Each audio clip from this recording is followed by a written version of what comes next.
hello everyone अथनि video देखाइছিলোঁ তাতে এই ৰাস্তাত পানী অকমানো নাছিল আৰু এতিয়া চাব আহক এই ৰাস্তাত কিমান পানী আৰু লগতে এইটো আমাৰ পুখুৰীটো চাওক মাছ মানে ওলাই যাব বুলি ধুনীয়াকৈ বেৰি থৈছে নেট দি পেলাই আৰু এইটো আমাৰ পুখুৰীটো মাছ যাব নোৱাৰাকৈ এনেকৈ বেৰি দি হৈছে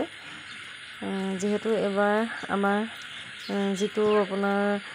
সালানি কাৱৈ বুলি কয় সেই কাৱৈটো এৰা হৈছে জাপানী কাৱৈ সেইকাৰণে বগাই যায় সেই মাছটো সেইকাৰণে যাব নোৱাৰাকৈ এনেকৈ নেট দিয়া হৈছে আৰু এই ৰাস্তাটো দেখিছেনে আগৰ ভিডিঅ'টোত এই ৰাস্তাটোত অকণো পানী নাছিল আৰু এতিয়া মানে 2 ঘণ্টাৰ পিছতে কৰা ভিডিঅ'টো আৰু এই 2 ঘণ্টাৰ পিছতে এই ৰাস্তাটোত পুৰা পানী বাগৰি গৈছে আৰু ইটো সাইডেটো গোটেই সাগৰ সদৃশ হৈ আছে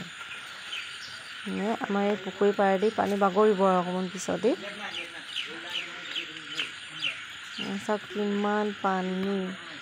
এইফালে আমাৰ ঘৰটো আছে আৰু এইটো হৈছে আমাৰ ঘৰলৈ যোৱা ৰাস্তাটো তো কিমান পানী বাঢ়িছে বেগাই ঐ